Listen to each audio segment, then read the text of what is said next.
Welcome to the Scale Model Podcast. In this podcast, we aim to entertain, inform, and promote the hobby of scale model kit building with interviews, reviews, and news about the hobby. The Scale Model Podcast is currently recorded bi-weekly and is available where your favorite podcasts are found, including iTunes, Google Play, and Stitcher, as well as our website at www.scalemodelpodcast.com. Let us know if you have any comments or suggestions at scalemodelpodcast@gmail.com or at our Facebook page at facebook.com/Scale Model Podcast. We also publish extra video content on our YouTube channel, and we also have a Patreon page at patreon.com/Scale Model Podcast. The money raised will be used to help offset web hosting and other costs. As the podcast grows, we hope to introduce giveaway and other bonuses to our Patreon supporters as a thank you for supporting the Scale Model Podcast. Welcome to episode 31 of the Scale Model Podcast, sponsored by Goodman Models. My name is Stuart Clark, and I am here once again in the secret test labs. I think we're in the bioweapon engineering area of Goodman Models. And Anthony's latest bio experiment doesn't seem to be working well because my co-host is a little bit sick this week. How are you, sir? I'm good. I'm a little under the weather. You're a little under the weather. Something got out, sadly. I know. But not to worry. It has been safely contained by the Goodman Model ninjas. Yes. And the bioweapons containment team. So we're all good. So we have an awesome show. We have part 2 of our interview with Scott from Hobbylink Japan. Hobbylink Japan, yep. So that was a great interview last time. But we've also got a couple of new things. We actually have some listener mail. I was going to call it viewer mail, but, not really viewing. They're listening. Traditional listeners. So we had 2 awesome ones. So we're going to start with that. So we're going to start with Aidan O'Donnell. And I love this. He said, just a quick comment in regard to an irritating bout of foot and mouth syndrome that I succumbed to recently. A couple of weekends ago, in an all-too common flash of clumsy stupidity, I managed to mash one of my fingertips. Yowza. And I should say Aidan's probably from England because, the whole story is very dry wit. I love it. Is he from Australia? I don't know if he's from Australia, but he's definitely from somewhere in the Commonwealth with this dry sense of humor. He's not an American. I feel that he is from Australia. He might be from Australia. Okay, there was much blood and considerable amount of spousal disapproval, along with some of the emergence of some of the fatty, stringy bits that don't see daylight. Yikes. Yeah. Oh, yes, it is Australia.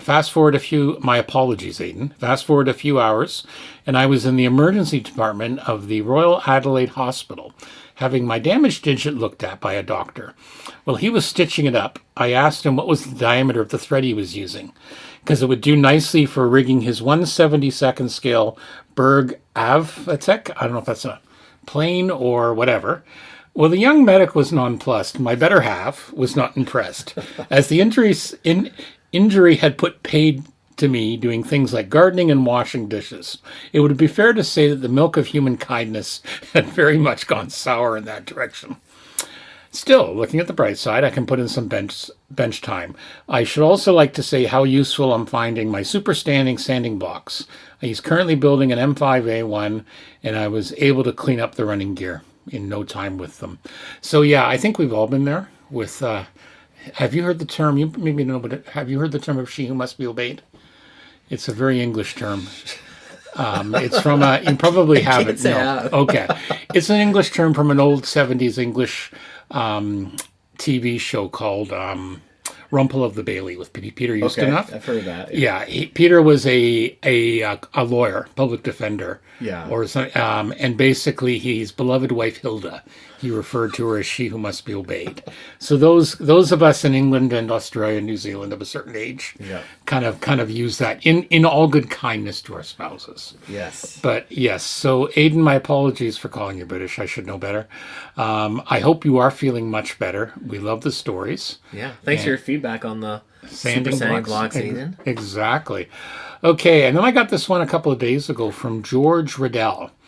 Love the podcast. A couple of podcasts ago, you were talking about ScaleMates. I always keep all my models up to date on that website for 2 reasons. The first most important is insurance reasons. Good idea. If we were at a fire or something happens in the house that my models get damaged, I would have a list of what I have. True. I also take periodic pictures of the stash for proof. The second, and this is what I use it for, is that I don't buy duplicate kits at shows. Not that I have a massive stash or anything, but sometimes as I get older, I forget. That's legit. Yeah, I've done that. Although, on a side, it's kind of not a bad idea to have 2 kits of each in case subject. you screw it up. Some people buy 3. One to build, donor parts, one to keep, one practice, to sell. like to take a shot at it without I know.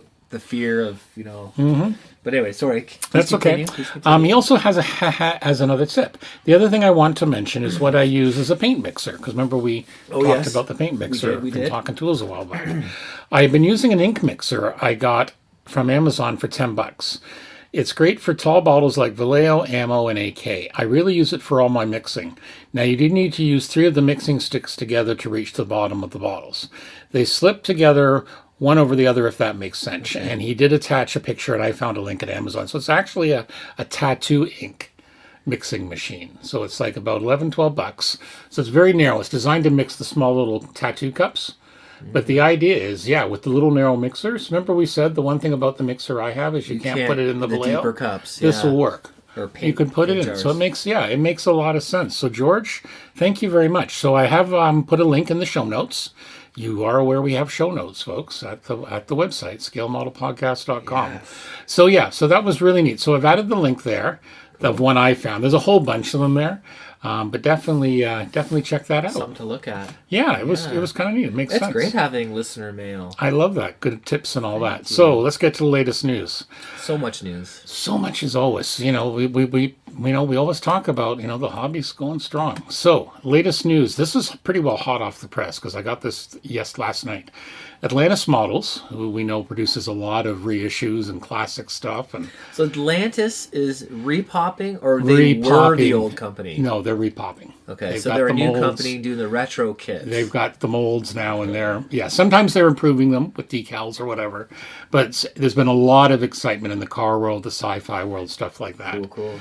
So they're going to release in the first quarter of 2020 the Tom Daniel designed 1/8 scale King Chopper, complete with Tom's pet vulture. So those of us at a certain age, I remember seeing this in the stores originally. Oh yeah. This is like a custom thing, and it's pretty cool. Tom Daniels is an actually very famous car designer, similar to Ed Roth. Yeah. So again, people of a certain age will know exactly what I'm talking about. People of less than that age, some of you youngsters will have to look it up. These kind of they'll remember them being kids or all that. Especially like the Red Baron from Big Daddy Ed Roth. Exactly. Right? Or no, that was Tom Daniels. That was Tom as well. Red Baron. Yeah. So hopefully this is the first of many. This is a very cool show cycle that he did. So Atlantis posted that to their Facebook page. So I've got a link on there for you. It's pretty zany looking. Pretty cool. Well, awesome. and you get the vulture. What more do you need? Let me look at this vulture. He's got to look at the vulture. Oh, it's an actual vulture. It's an actual vulture. But you get it in the kit. You get a model of the vulture. That's fun. Mm-hmm. Do you get the characters standing in the background? Sadly, no. Admiring the bike? No, sadly, no. But they also did, I remember Revell did some other custom trikes. They did one like a dragon one and a skeleton one. I know some people in the comments threw them in. And again, I remember some of these, back when I was a kid in the mid-'70s. Yeah. A lot of people were doing custom bikes and stuff like that. I'm really aging myself here, but anyway. All right, let's move on before I go into a belt of melancholy. Trumpeter, October release, some more cool things from them. So these are 4 items from our friends at the Modeling News. The first one is a 1/35th scale Russian BREM-1 armored recovery vehicle. So basically it's what it sounds like. It was designed to support the T-72. So you basically take a T-72, put a crane on it, etc., etc., a few other tools, something that can basically knock out the dings, I guess. Replace an engine, Yeah. Couple of different schemes there. Looks like a nice looking kit, again, for those of you into that. Those are always neat. There's something different, right? There's so many diorama opportunities. But even like there. if you that's your thing, right? Mm-hmm. Like modern Russian armor. Yep. And you go to the show and there's 20 other T90s or whatever. Yep. Or whatever. T72s. These things are just something a little bit different. It's real. Yep. It's applicable, but they're unique and different. 1,000 parts, so it's individual tracks. Yep. Photo etch parts included, 29 sprues, plus the lower hull. So, yeah, good. All right, next is another Russian. It's a SAM-5, NATO codename Gammon. This was the 5E-28, and this was a long-range, medium to high-altitude surface-to-air missiles in the 60s. Wow. So it was designed to defend, large areas, like from the B-52s coming over and stuff like that. Wow. So this thing had a range. So it has two models. So it includes the Vega SA-5B with the V-860PV 5V-21P missile. Deep breath. Yep. Introduced in 1970, had a range of 250 kilometers and a ceiling of 95,000 feet. So yeah, that would pretty well knock down most things. Bomber Bomber killer. hunter, Yeah. Hunter. So they've included a helpful set of images to show some of the actual thing. Again, not much in the way of color markings. A lot of stenciling on these. There's some metal parts. So basically, good size, 326.2 millimeters in length, 128 millimeters in width, 10 sprues, missile body, launch pad, 370 parts, multi-slide molded, and does include photo etch. Cool. So again, pretty cool. Next up is for the naval modelers, HMS Kent in 1/350th scale. This was a 1928 built heavy cruiser. So upon completion, it was sent to China, and in the early war, it was sent to the Eastern Indian Ocean. And it was one of the things it helped do there was trying to look for the Admiral Graf Spee, which was a German pocket battleship. And then she was transferred to Medan in mid-40, but then she was torpedoed, but then actually repaired. So fairly famous one. Mm-hmm. And they retired her in 46, and she was scrapped in 48. Wow. So got a great paint scheme. Yep, pretty cool. 548 millimeters, so 54 centimeters. Anchor chain included, 400 parts. Two-directional slide mold, deck wood panel finely rendered, etc. The Trumpeter always does some nice ships. Yeah. I'll say that. That's a good size. Okay, another 1/35th scale, the AZ-537G, late production with a semi-trailer. So this is a tank transporter that was built in 58, and they really went into main production in 1960. New vehicle had an engine 525 horsepower at 2100 RPM. So it was very advanced for its time. This again is a big vehicle, 21 tons. Oh yeah, it's huge. Now, would this be a Russian truck? Yeah, this was Russian. This is Russian. This was Russian, designed to tow their tanks or transport their tanks. So this would allow a load up to 50 tons to be towed. So a T-60 or something, or yeah, like a T-72 or whatever. Yeah, whatever. So yeah, this is designed to get them a bit closer, so there's less wear and tear on the tracks, and they can go faster than the tanks can. So again, good size, 59 centimeters, 17 sprues, full drivetrain assembly, rubber tires with a tread pattern. There's some masking there, I see, which windows. more and more. Nice. Yeah, it's nice to see that. So that's from Trumpeter this month. So again, they're producing a lot of Russian stuff lately. There's a lot coming around. Okay, Italeri, October releases, a whole bunch of different things. First one's the 1/35th scale, 38 centimeter RW61 Sturm Morser Tiger. This is essentially a Tiger tank packing a mortar.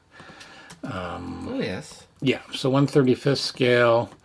This might be a repop. I'm just trying to think what it would be from, because I swear I've seen it before. So yeah, this is the So this is a 38 centimeter mortar, short range but big firepower. Very good for urban environments. Only a few were built. 1944 on the Western Front. So you got some decals there. A couple of schemes, two schemes from April and February 45. Yeah, couldn't you see that thing loading a cannonball?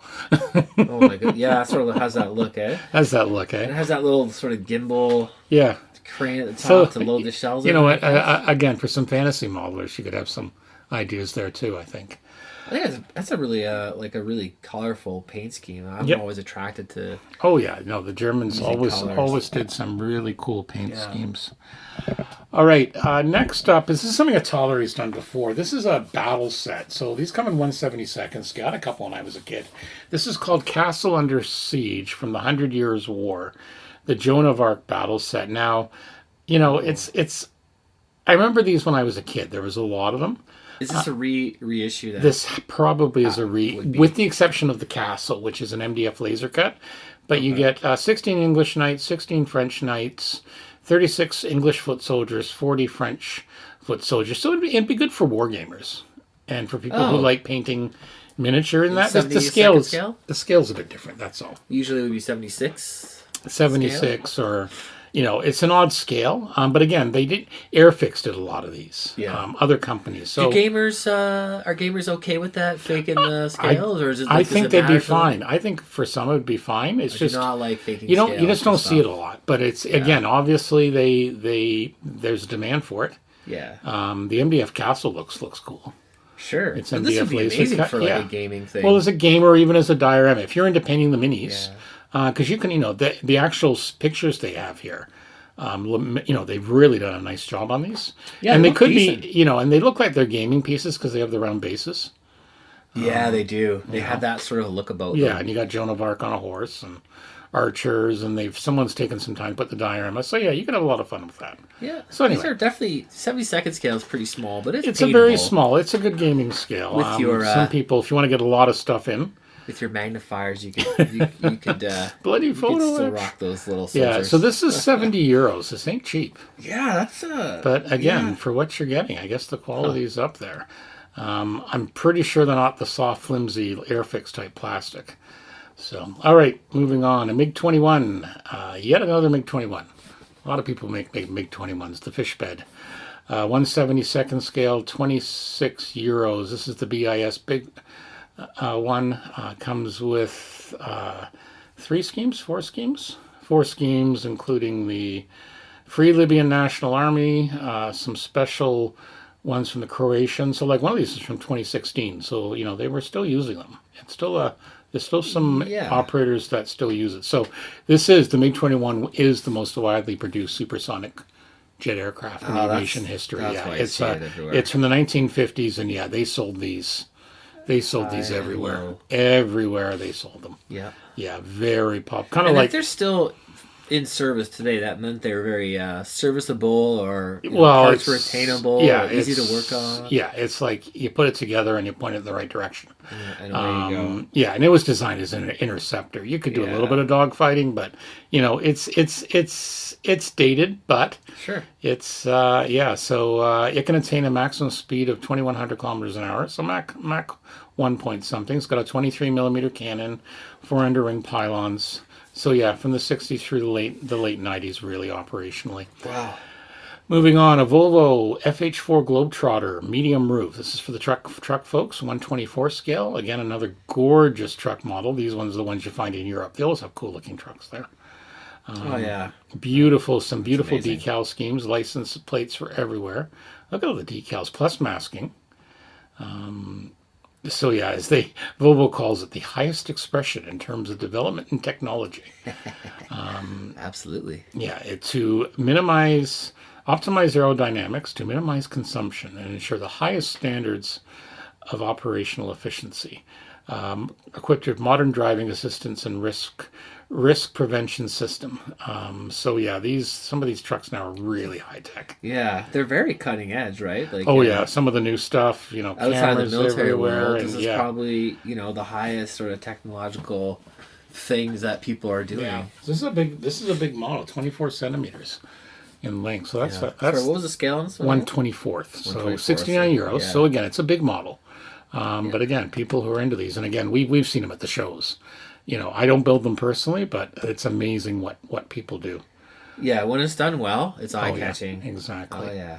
Exactly. Next up is a race car, the Lancia LC in 1/24 scale. So this was designed for the World Sport Prototype Championship at the beginning of the 80s. So the sports car, road courses, stuff like that. Yeah. Very nice looking with the Martini team that debuted in '83. Wasn't the most reliable vehicle in racing, but again, very popular looking. Now, I know our friends at On the Bench talked about this. Oh, yes. Yeah, they talked about this, and it's interesting. Do you notice how in the picture there, all the Martini logo is crossed out? Yes. And if you look at the decals, Yeah, they're blared. they're blurred, but yet it says Yeah. Martini Racing. So that could be because of in Europe now. There's a lot of places you can't have cigarette or alcohol advertising. Yes. So that could Yeah. be. Now the little question is, you hope, I'm assuming, as they were talking about, Yeah. the decals aren't blurred.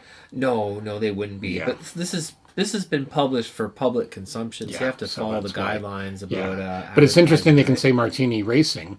Yeah, I but noticed that. yet across the actual uh, logo, which is the actual what you get on the bottle of vermouth, the Yeah. Martini, and if you look at the picture, they've crossed those out too. It's just interesting. But on the cover art there. Yeah, on the cover art, it's even the wing crossed has out. still has- Martini Racing, but yeah. doesn't have the logo. See, they've crossed out the actual Yeah. logo. I thought there was something about. I know for North American advertising standards, it was not the words per se, but any logos. It was the were- logo, the look. Yeah, and Yeah, that's because I think that that's what they've done. contributes to like branding a lifestyle. Yeah, that because encourages sorta- because I see one of these going down the unhealthy street. I want to behaviors. grab a bottle of Martini and chug it. No, I know. Hey, No, I'm there's kidding there. lots of research into that type of thing. Vermouth. My mom used to drink that. It's very Yeah, popular in the 70s. Yeah. Well, again, the boys were talking about our friends down under were talking about some experiences when they were young and foolish. Yeah. We'll just leave it at that. Young and foolish. Okay, the 148 scale Alpha Jet. This is a advanced trainer that several of the European countries went with. So it's been around for quite a few years. Some gorgeous schemes. Love the box art. Oh, Yeah. I love those paintings. Yeah. Of jets. So basically, the French and Germans. So Dassault Aviation and Dornier made this. And again, gorgeous, fast little advanced jet trainer, and you can arm the damn thing too. So yeah, and it's still used by several military air forces. Oh, and the French Air Force. It's the plane used by their display team. Oh, is it? I was going to say it looked really familiar, but Yeah. I wasn't familiar with it. Yeah, that's the. I can never pronounce the name, so I'm not even going to bother. The, We should also point out that we had some news from last week. In Canada, we have an air demonstration team called the Snowbirds. Oh, yes, we do. We love the snowbirds here. Yep. So they were about to perform a show in Atlanta. Yes. And unfortunately, Snowbird 5 had an issue resulting with the pilot had to eject. He's Yeah. fortunately safe. Everything's fine. That was amazing. Yep. And he managed to get away. He basically directed it into an unpopulated field. So good for him. Yep, they did everything the And right everything way right. for the Everything the right emergency way. scenario. And yeah, so fortunately, he's going to be fine. They have one more show they're supposed to do this weekend. They were Yeah. unsure at this time of if they were going to. They do have a spare airplane. They do have a couple of Yeah. spare planes.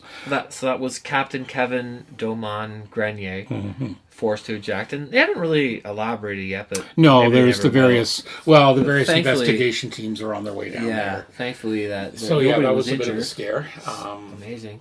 Yeah, you never want that. And the Thunderbirds canceled their show that day. Yeah. 'Cause they were performing as well, just in solidarity, and they were pleased. So yeah, it's always the air show community being part of it for many years. Yeah. Tends to be very close, and the performers and that. So yeah, there was a bit of relief there. So all right, so that's the stuff from its Hallery this month. Moving on, Hobby Boss. Hobby Boss. Hobby Boss, including another Canadian subject. A Leopard C1A1. Yes. Latest version of the Canadian main battle tank. Now I have a little bit of news on this. Okay. I understood. I'm gonna have. This is a future thing I'm working on. All right. Apparently, there is no A1 version. Oh, I'm talking to somebody who's in the know, and Okay. I think he's going to be a future guest, and we're going to talk about Awesome. Canadian armor. cool. And So there he is no will set the- C1A1? There is no C1A1. I was trying to. He's really quite into the reference and also a vet, so Okay, so we'll find out. familiar with the vehicles. Alright. So we'll have to talk more about Yeah. this, but But this looks Yeah. like a nice kit. It's nice to Looks see awesome. another Canadian Leopard out. There's been a few lately. it's just a C1, I think. That's what he was trying to C1A1, say. it says. Yeah, okay. But yeah, this looks actually very nice. 1/35th scale, of course. Yeah, looks awesome. Yep, lots of photo etch. 630 parts, 160 individual links, and photo etch. So yeah, that looks nice. See, I'd like to. I gotta build some. I really want to build some Canadian stuff. Yeah. Well, there's one for you. Next up, we have in 1/48 scale a Russian Yak-28 Look Brewer. at that thing. Yeah, this was designed as a long-range missile armed interceptor. So this was again the idea is to take Big on the bombers in the engines, 60s. So this is from the 60s. Entered service in 64. Had an internal. This was also designed as a bomber, but this was designed as an interceptor. Yeah. So it was like a big ass interceptor. Look at that position in the cockpit in the Yeah. nose there. It's like Yeah. is that a bomber position? Well, there was originally a bomber, so there could have been someone there. But yeah, basically, yeah, it was designed. These ones were designed for, basically they stick a couple of big intercepted missiles on it, and when they get the alert, off they go. This wasn't designed to dogfight. This was a standoff. Yeah. Ground control radar points them in, and That's a wild looking plane. yeah. 1,140 miles an hour, had a range of 1,500 miles, service ceiling of 55,000 feet. And they also had some of these were built as the first Soviet ECM aircraft. Okay. So there was a electronic warfare suite. How did we ever survive the 70s? How do we ever survive the 60s, the All these 50s? crazy I'm still working on weapons. currently, so now know. back then we had crazy weapons and insane leadership. Now it seems to be flipped around. We have crazy weapons and insane leadership all over Insane again. leadership and not so crazy weapons. Oh my goodness. Well, it's still crazy. All right. Anyway, then we move Well, on that's- to the 12.8 centimeter Flak 40. Look at that thing. This is a larger version. This was an anti-aircraft gun. Yeah. So very similar to the 88, but the 88 obviously is much more famous because it was, much more effective. There was a lot of them produced. There was a right? lot Like, of they them were produced everywhere. too. So this is built in 32nd, weighed 12 tons in its firing position. So 35th? 35th scale. yeah, this is a big thing. The it's total weight of monstro. and then they also had they also built some of these in twins. Oh yeah. So some of those were fixed because they were 26.5 tons. It was usually used in static defensive applications. Again, the 88 could be towed. These ones are famous for being on some of the flak towers. The Yes. huge concrete flak towers they built Yeah. to defend Berlin and that. The Zoo Tower. Yeah. Yeah, it Is was this the one claimed that was during like the a big battle. the big castle kind of with the Yeah, four exactly. pillars and Yep. so It much was concrete. claimed during the Battle of Berlin, the guns in the Zoo Tower, because it was by the Berlin Zoo, were used successfully to support ground forces. Quote, where the heavy 128 millimeter shells obliterated Soviet Oh, my army, goodness. especially when hit from the side. They need a Nothing citation. left. Yeah. Yeah. So, apparently 200 were mounted on rail cars. So, yeah, not as famous, but just equally as deadly. Yeah. So this comes 353 millimeters, 13 sprues, 370 parts, brass wire, photo etch. This is a new tool, so yeah, looks good. So Wow. again, those of you Yeah. building artillery and stuff like that. Crazy stuff there. Okay, moving on. A couple of things I noticed either through news releases I got or on Facebook.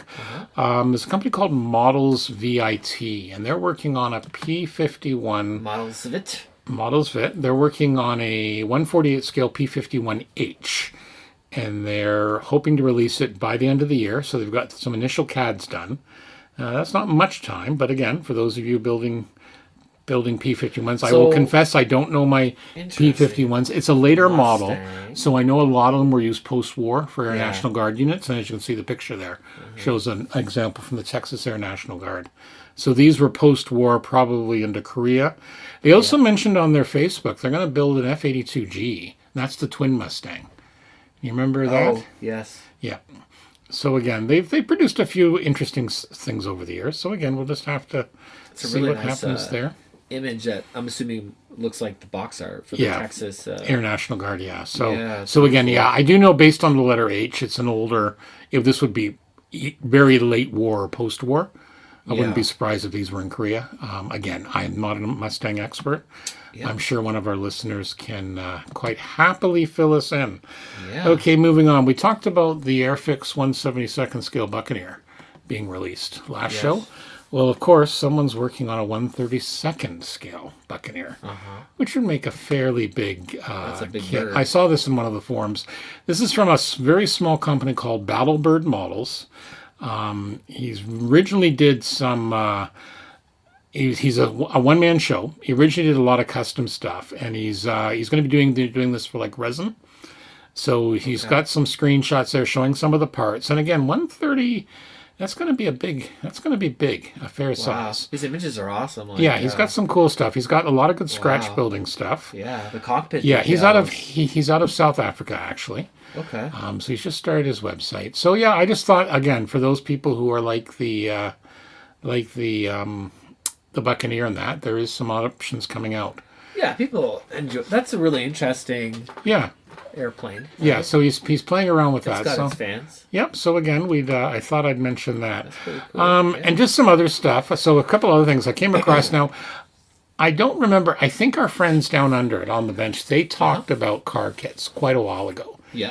And one of the ones they were talking about were you can get some really high end stuff. Now I mean really high end. Oh, So I noticed at Yes. HobbyLink Japan they've got a couple of Julian Yeah, has Julian was mentioned talking about- this, and either wanting one or having yeah. one. So HobbyLink Japan there's Model Factory Heroes coming out with at least 2 more of these fairly soon. Okay. So this is a 112 scale Porsche 908, I believe I have here. Yeah, 908 in 112 scale.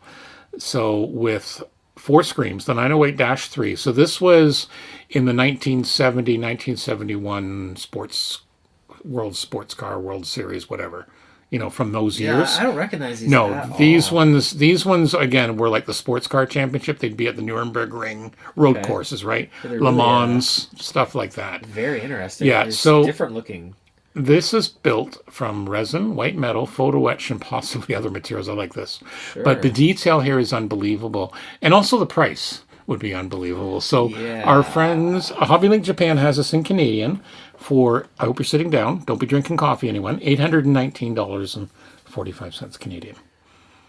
Wow. Yeah. But again, apparently from what I remember, Julia and some other people describing these Yeah. things, Sort of maybe state of the art. yeah, these are like the wing nut wing in there and then some of car kits because apparently these things are just absolutely gorgeous. And if you look at some of the instructions and stuff like that, Probably super accurate too. Like Oh, they yeah, must yeah. have spared no expense with the right detail. and again, white metal resin, Yeah. and they've built a lot of different ones. So they built like a McLaren MP4 Formula One car over the years, a Ferrari, all 112 scale. So these are obviously attached to a certain driver. They've got 1970 Targa Florio, which I'm assuming it would have been the. Or a racing Right. team, or Yeah. they've got 4 different teams there.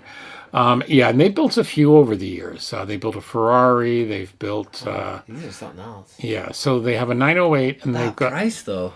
I know, but again, I just remember because I remember Julian and the lads talking about it. I remember looking it up then. I went, wow. And these guys are, there's some pretty insane stuff. So just so you know as well, if you go to again our friends at HobbyLink Japan, you can even order hexagon rivets Cool. in that scale, like with a flange. Like it's literally, designed to scale.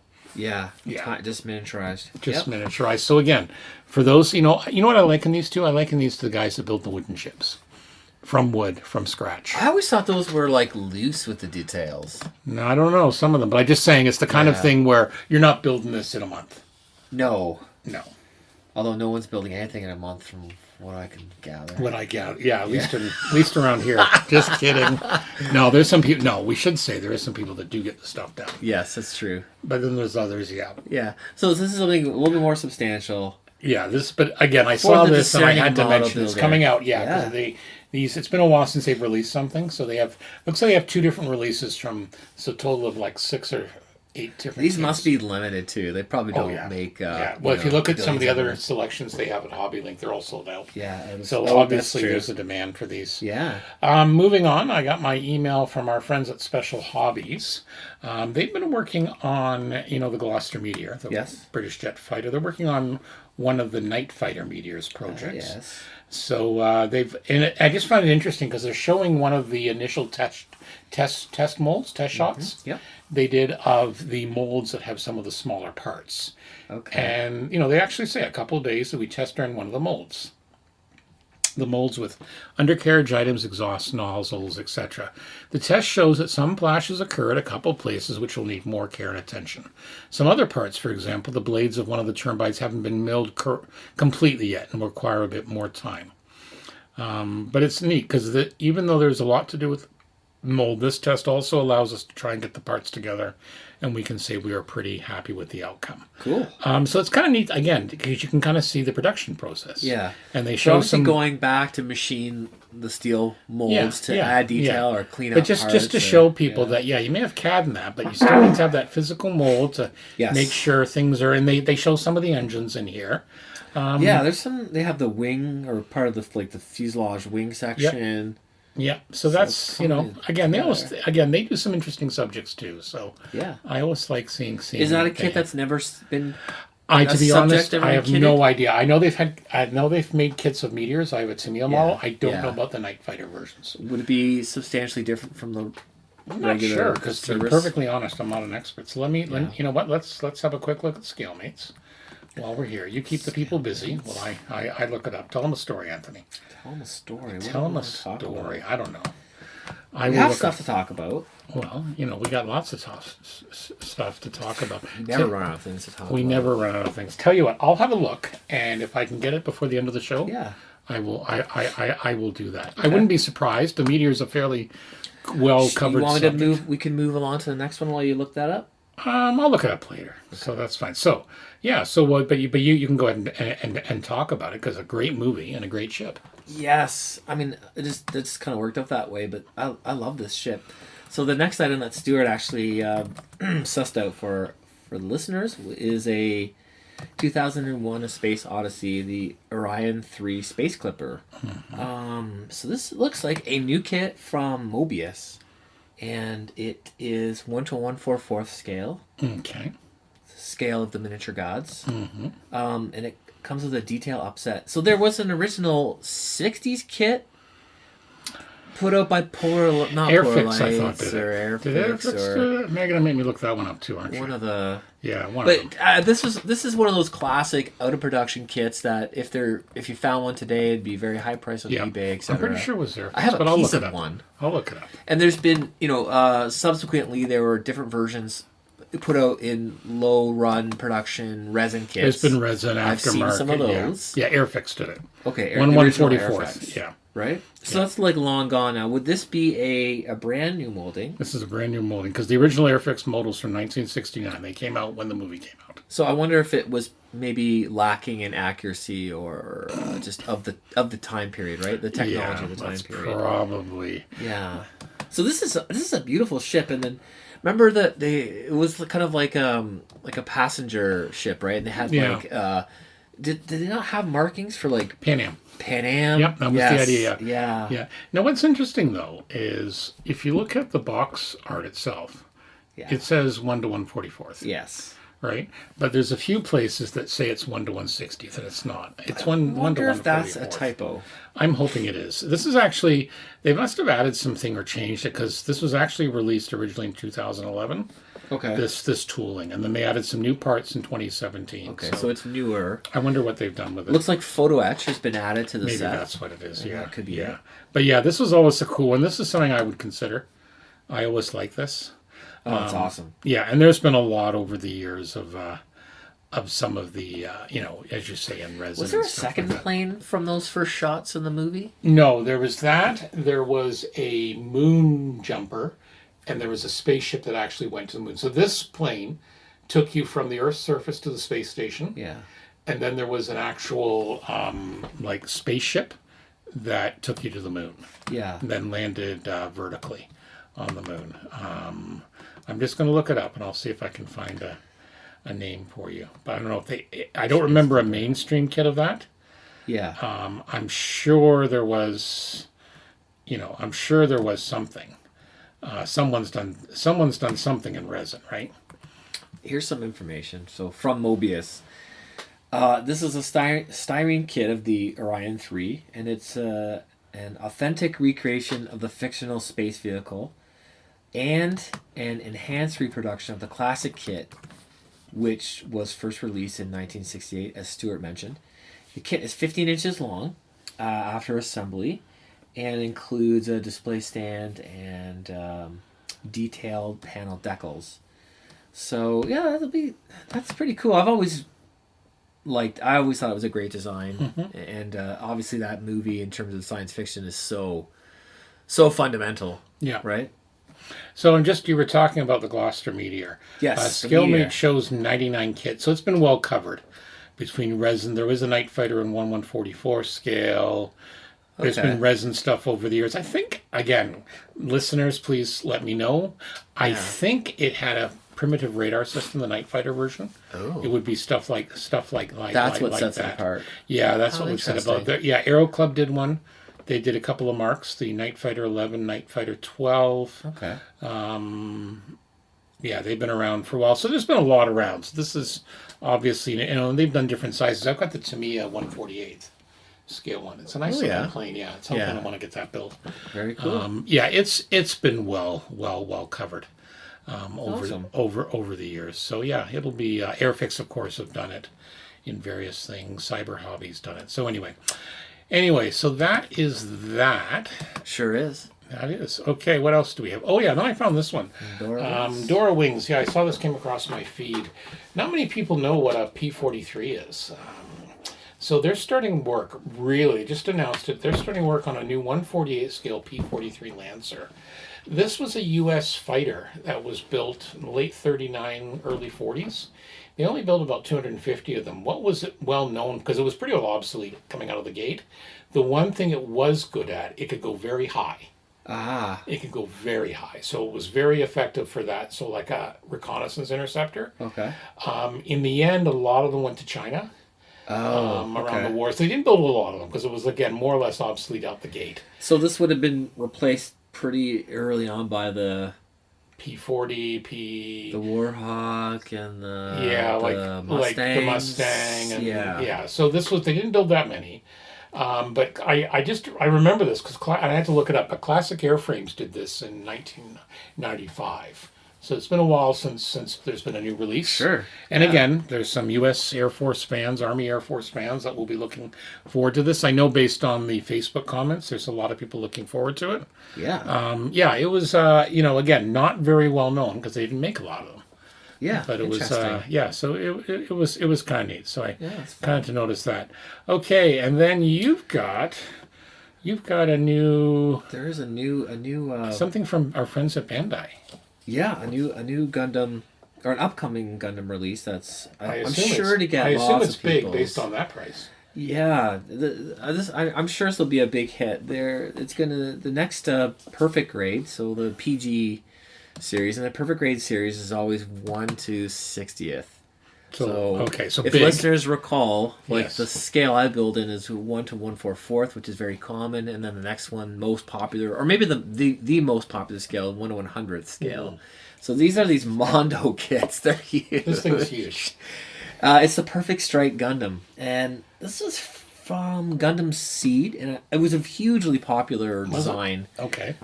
It looks pretty badass. Yeah, it's got a lot of it's spiky very bits. cool, and I remember. See, I'm not that familiar with it, but it was very popular. This had lots of sort of different kit iterations, and they had these sort of like Weapon packs, packages that would swap out, and Well, he comes with a crap load of weaponry. They have one of the shots. and that's the strike package. Okay, so what does Perfect Strike mean? Was that just a name, or is the pilot being boastful? No, it would have had to do with the weapons loadout. Okay. Right? Let me just see what they're saying here from I know, I'm being But difficult. these kits would have been, so this is a upcoming February 2020 release. I'm sure it'll be state of the and art. how much is it going to cost my wallet if I The decide to drop that? price is $269.79 Canadian. Is that for something this size? Is that Wowza. pretty? It'll be huge. Right, but is that a typical price for something this size? I think so. Okay. I've never purchased one. Again, to my eye, it doesn't look like that scale is just kind of a funky scale. Well, but don't you have a couple of monster boxes behind you? Those are still one. There's two big boxes, Yeah. 1 to 100, Oh wow! and okay. 1 to 144. They're just really large. They're just really large. So this Yeah. thing's big. Yeah, this is a really large sort of. It is a Gundam mobile suit.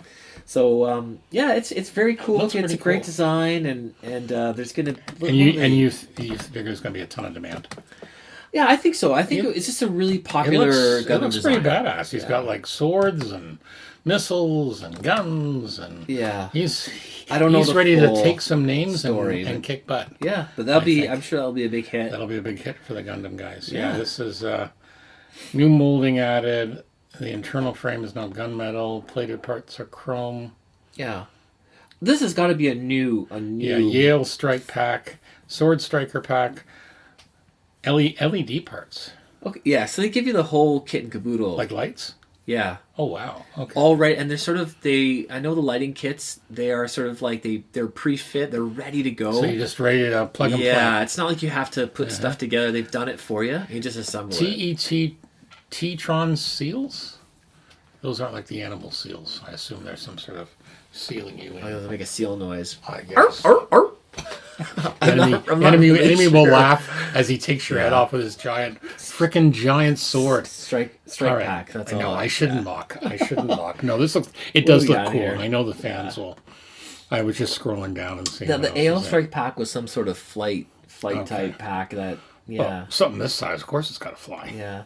Well, not all Gundams were flight capable. No, it sort but of I depends assume on they the could era. jump. Yeah. Okay. Certain ones were literally just like large land vehicles. Large land vehicles They on could, the ground. Yeah, they could hover like, or skate a little bit, sort of. Stomp on your head a few Yeah. dozen times. No, this actually looks pretty. And the color again, I always love the colors in these. These are kind of. Yeah, those those are the sort of classic Gundam Gundam rollout colors, right? Right. Very cool. performance colors. Alrighty, so we're gonna wrap things up with what's hot at ScaleMates. So as usual, we've picked them. So of course everyone's talking about that B-17G, Yeah. the Hong Kong Hong 148th. Kong. Rye Field Models came out with a new Panzer IV, a late production. Yeah. Edwards, Chattanooga Choo Choo. Yeah. Lockheed Lightning. Oh, Edward has their latest Beautiful. boxing, the P-51D, the Profi Pack edition. Yeah. So that's come out now. The Airfix Buccaneer. Yeah. That Airfix Mark 1 Spitfire from Tamiya is still going strong. People really, Yeah. really get like this that one? one. No, I haven't. At some point, I might. I think I ask it I've got, every yeah, I episode. think I've got 3 148 Spits right now, so Yeah. I should really. I'm moving more to the 148 scale Oh yeah. stuff. Oh, I'm there's- actually going to be selling some of my 72nd scale stuff. Yeah.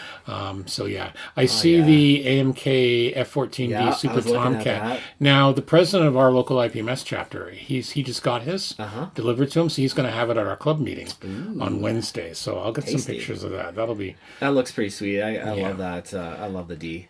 yep, all sorts of good stuff there. Yeah, pretty well. Everything else is pretty well. What's been there before. Hot kits. Lots of hot kits, lots of interesting stuff. I wish that I noticed Dream Models has a People Liberation Army, the Z19 Black Whirlwind. That looks kind of badass. It's further down the list. So yeah, all sorts of things. I see Tamiya's got a Toyota. Beer wagon still up there. Yeah, the Toyota GR Supra for 2020. Tamiya's made an announcement on that. Of course, the Star Destroyer with the full light kit. Yeah. Is still well up there. So I yeah, see the Black World. That's the new Chinese. that's the new super Chinese attack helicopter. Yeah. helicopter. Yeah. Yeah, they got all sorts of good things. I'm pleased to see we see a few cars there and a few ships. Yeah. Here's one our good friend Doug Booth would have loved. HMS Colossus. It was a British aircraft carrier, 1/700 scale from Imperial Hobby yeah. Productions. He would have loved that. He would have gotten Yeah. that. He would have Good been old all Doug, over he would that. love that. Yeah, so that would have been good. So, yeah, so anyway, all sorts of goodies there from our friends at ScaleMates. You bought that Star Wars Superstar Story. I kit, did. Right? I did. And I'm just deciding if I'm going to do it sooner rather than later because it looks like a fairly simple build. Beautiful molding on Yeah, it. Like we've talked about Bandai before, but absolutely. That could gorgeous. be a really It's a quick, simple build, quick build. but you could have a lot of fun with that. 1 to 100,000. Yes, Monstro. I'm coining that term, Monstro. Monstro? For big. It's not going to be our episode title. It could be close. Could be the alternate episode title. We'll see.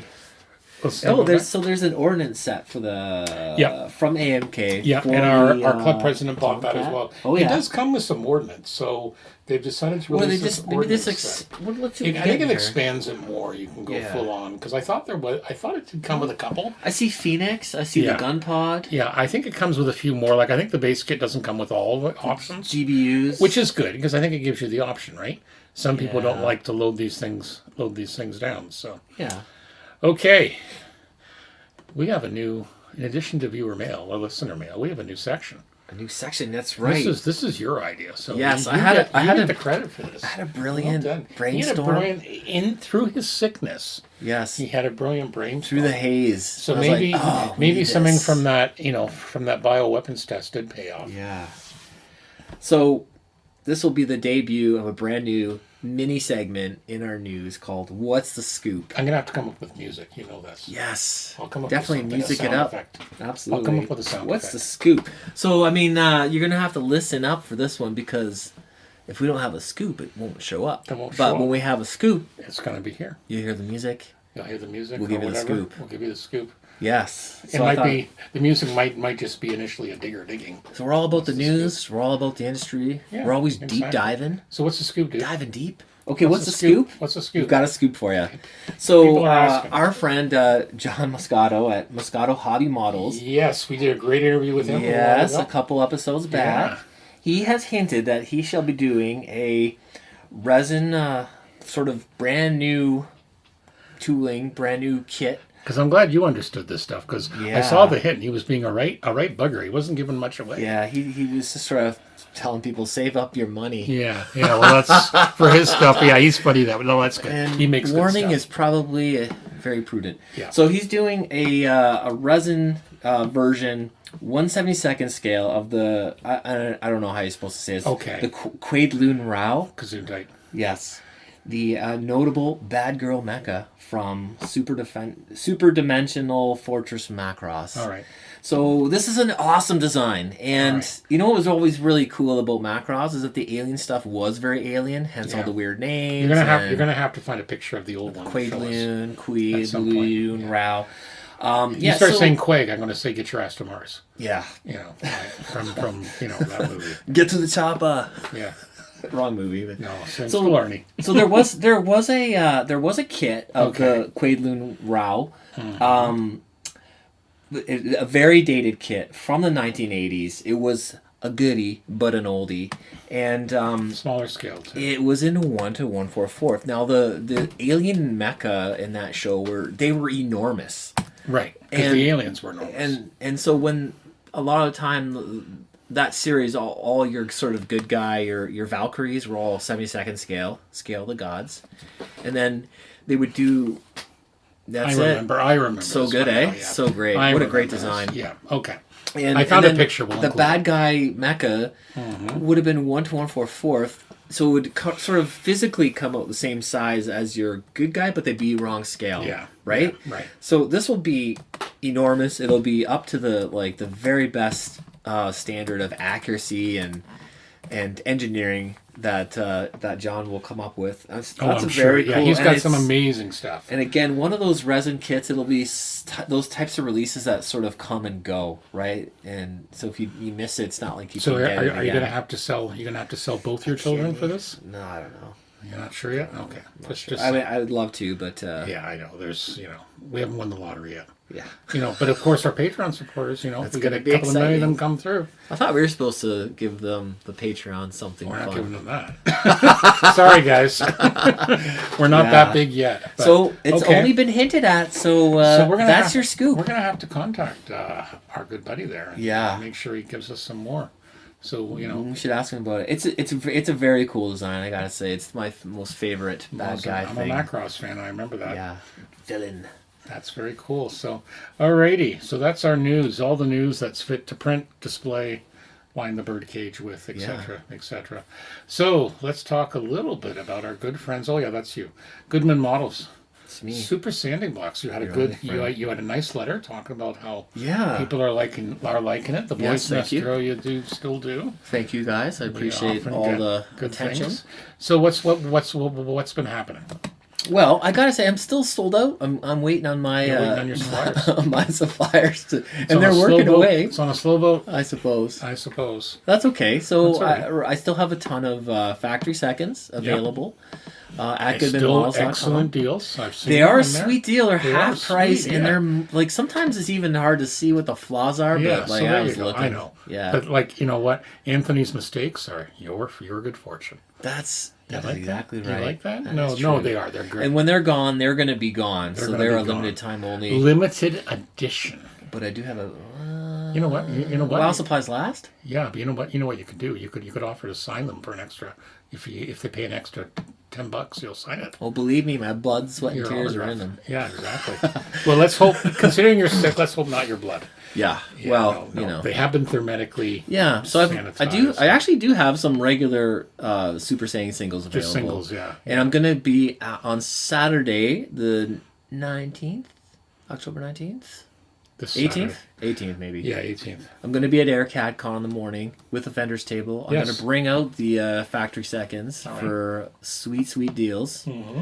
So if you're local to Southwestern Ontario, yeah. Southern and you're Ontario. going and you're going solo this time because I'm Yeah. I'm being the good spouse. Yeah. Because my wife's big show of the year, she knits and spins. Her big show there.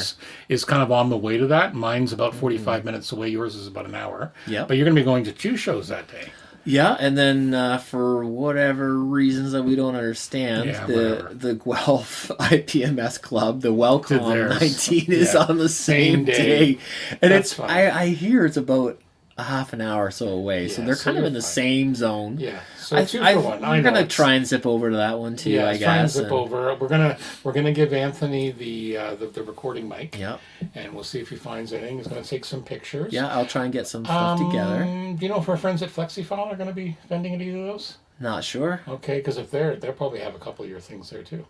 Yep, might. they usually do. They usually do have sets Some in of your stock. sets. Yeah, so they might Yeah, too. So that's good. yeah. There are. If you do want a set, they are They are available. available, like the At different regular places. set. Yeah, Yeah, exactly. flexifile.com. Yeah. Ralph So and Bray. yeah, we always enjoy seeing Yeah. people. I wish I could do it, but as I said, it's just There'll be more Murphy's Law. shows. More shows coming. Murphy's Law. Yeah. You know, everything's on the same weekend, sort of thing. But I'd like to put something out to the listeners, and I know quite a few of them like the Super Saiyan blocks and Yep. have bought them, and I appreciate their patronage. Mm-hmm. I want to do a testimonials page on my website. So if you have something nice to say, I guess I'll start a thread on Facebook, and then yeah, just start if the you thread. wanna- And maybe if- people can take some pictures of them and their Yeah. workbench and what they're working on with them. that's good too. You know, because and again, we've also given some away. Yes. We haven't had some pictures back. We got to nag some people.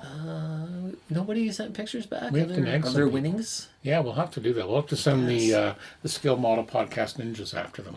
Yeah. And if they're on if they're in Australia, I'll just send David. I suppose I'll another send David Goldfinch or Yeah. one of Julian's jewels. well, they'd send pictures. They would. They would. Yeah, Because they're the best fans. they are. They Top are. notch fans, so they Exactly. would definitely send Exactly. pictures. Well, yeah. So if you have something nice to say, go on my Facebook and post something, and then put your name and like what city you're from, and then Perfect. maybe it might be added on my testimonial page on my Awesome. website I for like all it. to see, All to immortalized for see and time. immortalize and all Yeah, that. I got to do that. Okay, so let's get on with our topics because Yeah. we're running short on time. Are we? Well, you know, we always good. try and record. We always try and get out of here by a certain time. That's true. We're actually titling this episode "Hobby Link Japan Part 2" because we're going to Yeah. have a second deux. part of our interview with Scott Hars, but we also have a second part of my good friend's rant. Not Rant? I never rant. mecha categories, and we actually put Gundam mecha categories for model shows. I did that to wind him up. Yeah. But you also had it because there were some good conversations. Really? Yeah. Excellent conversations. We lot of met people- we met some new people also in the area Yes. who were really into it, and I'm looking to reach out to them. And it was Yes. actually really, really good. But you had Yeah. a couple more kind of So, closing thoughts. After all that, yeah, I definitely kind of was thinking it over, and I wanted to add an addendum, I suppose, to that. And I do want to say right off the bat that I love going to the shows. Mm-hmm. They are a lot of work. I've been involved with putting together shows. Oh, yeah. I've done volunteer make and takes. I've done judging, and a lot of that there's a lot of effort. It's There not is. super simple or that easy if Yep. you're going to do it well, right? And so I love going to the shows. They're a highlight of the year for me. And they always get me sort of pumped up to work on my own projects and get that inspiration. So I thank all the clubs for putting on the shows. Oh, yeah. And it is fun to be a part of them. So, and I encourage everyone to go to the shows and to bring out your models. And I know a lot of people get really shy, like, oh, it's not good enough, or I'm not at this certain level. But put your model out there, get it on the table, show it off, chat to people about it, and it doesn't matter. We're all at our own personal journey, right? And you're at a stage in it. Yep. And it definitely helps to get psyched out. And maybe they can have a Mecca. Because our friend, Yes. our good buddy Mike Rubio commented, because you mentioned that. Yes. And Thanks, yeah, Mike. Yeah, that was good. That was Finally. good. But no, we had some awesome comments. We really appreciated all the category because Yeah. again, it's So what I wanted to really Yeah. kind of sum up, I was thinking it over, and I thought, just to put it in very clear terms, that what Mecca is, I think there's definitely a lot of people who are unfamiliar with it. It's a new kind of vehicle. yeah, So to me, it makes sense to have a separate category for, and I sort of use the term new in a reticent kind of way because it's definitely been around for 40, 50 years, like the idea. But just for the uninitiated, right? You're looking at a vehicle type. So it should get a category so you can judge it accurately and easily. Okay. And you can compare it easily against the other subjects, right? So it doesn't make a lot of sense to have a category based on like a franchise, right? Or a series. So like you wouldn't have a Star Wars, category and then like the other science fiction. You got to break it by the type of vehicle, right? Like I was saying, I think a lot of science fiction vehicles mirror something in real life. right. Like, an X-Wing fighter or a TIE fighter, they're kind of like jets, right? Fighter jets, right? Like a Star Destroyer's kind of like a naval battleship, destroyer, right? yeah. Like, Yeah. so a lot of things have that natural real life, real world counterpart. And I think Mecha is sort of a little bit different because there's nothing really quite like that. They're not really robots, right? They're vehicles that you have to get in and pilot or Right. fly or Right. drive or whatever, right? So Right. it demands, I think, for clarity to be considered as a new type of vehicle. Put it in that class, make it easy, make it fun, and everyone bring out your models to the Awesome. show. So that's my main beef for That's cool.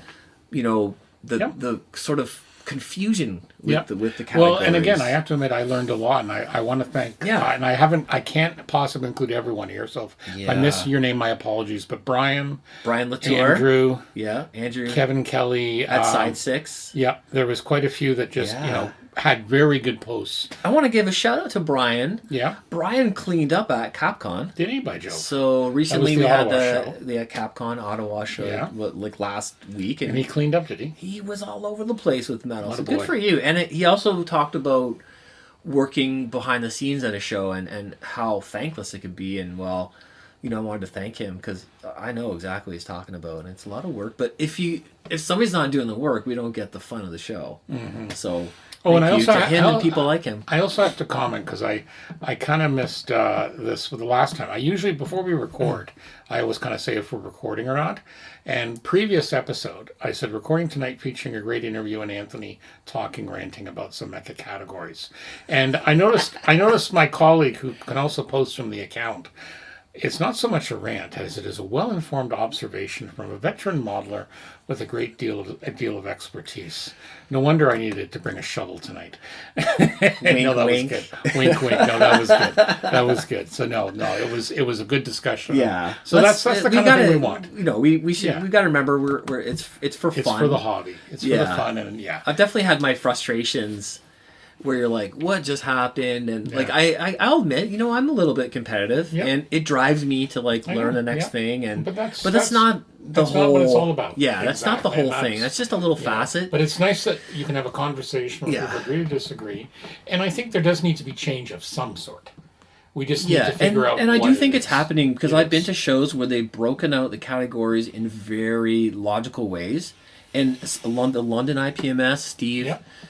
our buddy Steve has Marshall He's done a already great said job on them that. again. Yeah, they make exactly. sense, and it's really easy to go into those contests Mm-hmm. and accept the rulings of the judges. Like, Yep. yeah, it makes perfect sense. Like, I saw some great, great kids. I'm gonna try and talk to them about how they Yep. techniques they used, Yeah. how they did and it. we've had a few members who are Yeah. into those. But it really who sucks build when a you lot go. of- who build a lot of Gundam, and they're Yeah. coming in. People are asking questions. Yeah. And they're welcomed into the club. which is always good. Wonderfest, that judging has been established for a long time. It's Yep. amazing. Yep. You really know I where like you that stand. style. I like that style. Yeah.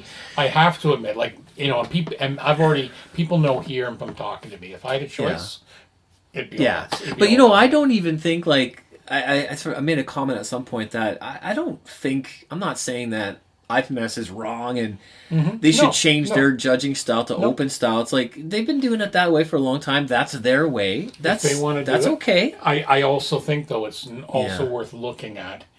Is there time for a change? Yeah, I think really it's all about the categories and Yep. having I can it's- see the I'm frustrated advantages- when you I can go see the into the advantage of both categories ways. make no Yeah, sense Exactly. and you're up Yeah. how they pick the winner doesn't And really I can see, jive. and I can see the advantages Yeah. of both systems. I really can. Yeah. The advantages and disadvantages. Yeah, because if you're there's probably more work involved in open styling. Open judging's a lot more work. open You style, you for definitely sure. have to buy more hardware. And 'cause you just need don't more know. teams of people Yeah, who know what yeah, they're talking about, right? exactly. Because they have Well, to look at each. In some way entry. you do, but in other ways, it's a lot of times, okay, is there seam lines? Is the paint neat? So basics. Yeah, back there's to some modeling basics where fundamentals. if the basics is right, even if it's a what if, people aren't going to care generally. Yeah. for sure. Where I think sometimes, at least from what I've seen, you get people where, this antenna isn't exactly the right angle, or you know, but that's like the next level Yeah. in IPMS judging, yeah. where they've gone past. You have all perfect yeah. finishes, Yeah. and now you're working Now on you the have to accuracy decide level. where You very where rarely where get in to that. open where in open Yeah. both entries would win gold. Sure, it's all they're just judged against the framework of proper, proper and building that's why I say techniques. there's advantages and disadvantages. Yeah. So, But anyway. it's a different. I don't think that the IPMS needs to change the way they do things. not necessarily. I think it's worth reviewing. It Yeah, might be- they need to upgrade. You know what? They might also want to look at maybe for some categories go to open. They don't have to go to open I for don't know. everything. I'm not sure about that, but I'm just saying, just throw. because I'm then just you're throwing How a about- wrench in the How consistency about of the for show, the kids right? category? How about for juniors? What's wrong? The juniors are great. They already have but juniors why not have categories. an open? But do open judging for juniors. That way, it's more chance a kid's going to take home a medal. Just an example. Yeah. I'm just throwing it out there. I just thought Yeah. about it. But you know that there is something to be said for when you have 3 spots to compete for. It As I said, pushes there's advantages and it disadvantages pushes you, to right? both. So I'm It's okay true. with that. Again, Yeah. I'm a competitive person, but not when it comes to modeling. Yeah. I don't enter. Again, and I'm saying these with You that should in mind. enter. I've Bring done it your before. kits out. I've done it before. It's not Yeah. not my thing. Yeah. I don't model for contests. Yeah. I know people that do. I don't model for contests No, either. but I love know to people compete that in love them. to do it, and that's great. Yeah. Again, different aspect of the hobbies. All right, Yeah. so we're gonna close the book on that one for now. But again, if you have any more comments, feel free, throw them on the Facebook page. Yeah, absolutely. Anthony best will to be glad to. respond. Anthony will be glad to respond to you there. Okay, we're gonna have part 2 now of our interview with Scott Hards at HobbyLink Japan. We had a good 90-minute interview with him, so was I amazing. had to cut it into about 45 to 50 minutes in right, a question. So I ended it abruptly, and people know that. So this is the tail end of it. And again, just anything else we want to add before we let it? Jumping right back we into let it. It was let great. jump in? I really enjoyed that one. Okay, so here is the interview. So in terms of is there a lot of like modeling clubs, like IPMS in North America and Europe? Is there a similar sort of thing there? Oh, gonna say you should come to the Shizuoka Hobby Show in May. I see that. Yeah, I've seen the It's a pictures. glorious celebration of model building. The first 2 days of the show are usually the industry days where it's just business people. But then on the second 2 days of the show, which are Saturday and Sunday, the clubs come out. And a huge exhibit hall is completely filled with flat tables covered with tens of thousands of completed models. Is that big site? And Is that the big no, site? that's the Tokyo show, which Oh, is that's the coming Tokyo up one, yeah. the end of September, which is ironically smaller than the Shizuoka show in May. Wow. But yeah, if there's any modelers listening who are interested in coming to Japan, I got to really encourage you to try to schedule your trip in May, because not only can you go to the Shizuoka Hobby Show, which is absolutely amazing, but also April and May are the best times of the year to be in Japan. They're Yeah, just I've heard gorgeous weather. Yeah, Yeah. the cherry blossoms, and Oh I'm yeah, just cherry thinking of blossoms and mild yeah, temperatures. it's a beautiful time of year there. But I was just thinking of there's a Macross club that I always see referenced. They're called the the VF Riders, and they're always doing I Macross was doing subjects. that, But right? Yeah. maybe you've come across them. But I always see they must I'm be sure I bringing their have. collections at shows, Yeah, right? I've seen Like I've seen some of the Wonderfest clubs, but or it's Yep, it's yep. good to see Shizuoka. now. You were saying too, the manufacturers are struggling with keep trying to keep the kids involved, but Not in Japan. no, but Yeah. when he was saying it, but it's interesting how there's a lot of times I think the manufacturers they shouldn't have to worry as much because there's so much competition for the kids' time now, where it seems Mhm. like a larger percentage of people, are getting back into it as adults. After they've discovered But then cars they've and lost girls. all those years of but dollars again, being spent, I right? think the manufacturers are struggling just like they Yeah. are in North America Oh and Europe yes, yeah, because there is more for the kids to be distracted by. sure. Yeah. It's not the only game in Well, town I anymore. remember, like in my time there, I was there for a year, Scott. So Yeah. I remember you get off the train station and there's like a convenience store, conveni they Yeah. call them, Mhm. and you get Yep, your conveni, yep. magazines, and your coffee, and there'd be a stack of model kits. Yeah. In Yeah. So 2008. it's still Yeah, very much a and when I culture. went to the hobby shops, there were always 5 floors. The first floor Yeah. being the most prominent was like just Gundam, like 100% Yeah. Gundam. Yeah. And you go up a floor and it'd be all tanks, Mhm. and then the next one would be airplanes, and then it'd be airsoft, Mhm. and then trains. Yeah. So like in terms of the culture we were discussing there, I just thought they were more into Yeah. everything. Well, that's a perfect segue into the next Yeah. question. Yes. Yeah. That's You right. see Which what I did is there? You see what I my did there for you? glasses. I do that for him sometimes. Yeah. So, okay. Japan is a wild place to live. So, Scott, tell us a crazy story. You've been there for more than a quarter century.